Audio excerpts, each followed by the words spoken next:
வணக்கம். இப்போ நம்ம பார்க்கக்கூடிய வீட்டு மனை வந்து குமரி மாவட்டம் நாகர்கோவில் டவுன் பகுதியில் இருக்குது. நாகர்கோவில் டவுன் பார்த்தீங்கன்னா பீச் ரோடு எர்லபுரம் என்ஜோ காலனி பக்கத்தில் இந்த வீட்டு மனை இருக்குது. ஒரு 3 சென்ட் வடக்க பார்த்த வீட்டு மனை. ஒரு சென்டினுடைய விலை வந்து ஃபைனலாக 8 லட்ச ரூபா கேட்குறாங்க. பாருங்கள், பக்கத்தில் மின்சார வசதிகள்லாம் இருக்குது. நம்ம 3 சென்ட் பக்கத்துலேயே போஸ்ட்டு மின்சார வசதிகள்லாம் இருக்குது. பக்கத்தில் எல்லாமே சுற்றி வீடு தான். போர் போட்டால் நல்ல தண்ணி சப்ளை உள்ள இடம். உங்களுக்கு என்ஜோ காலனியை பொறுத்த மட்டும் ஒரு பெரிய பஜார் மாதிரி உள்ள இடம். வல்லன்குமாரில் அரசாங்க ஸ்கூல் இருக்குது.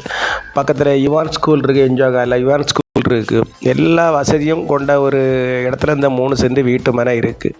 ஒரு வடக்க பார்த்த வீட்டு மனை, 3 சென்ட் வீட்டு மனை. ஒரு சென்டினுடைய விலை ஃபைனலாக 8 லட்ச ரூபா கேட்குறாங்க. வீடியோவை பாருங்கள், பார்த்துட்டு பிடிச்சிருந்தாலும் நம்ம நம்பருக்கு கான்டாக்ட் பண்ணுங்கள். நம்ம சேனலில் பிடிச்சவங்க மறக்காமல் சப்ஸ்கிரைப் பண்ணுங்கள், லைக் பண்ணுங்கள், ஷேர் பண்ணுங்கள். வியூவர்ஸ் எல்லாம் பாருங்கள். என்ஜோ காலனியில் ஒரு மீடியமான பட்ஜெட்டில் ஒரு 3 சென்ட் இடம் இருக்குது. பார்த்து நம்ம நம்பருக்கு கால் பண்ணுங்கள். நம்ம ஓனர்கிட்ட கூப்பிட்டு போய் கொஞ்சம் குறைச்சி பேசி வாங்கி தரோம். எல்லாரும் வளமும் வளர்ச்சியும் பெறணும். நன்றி, வணக்கம்.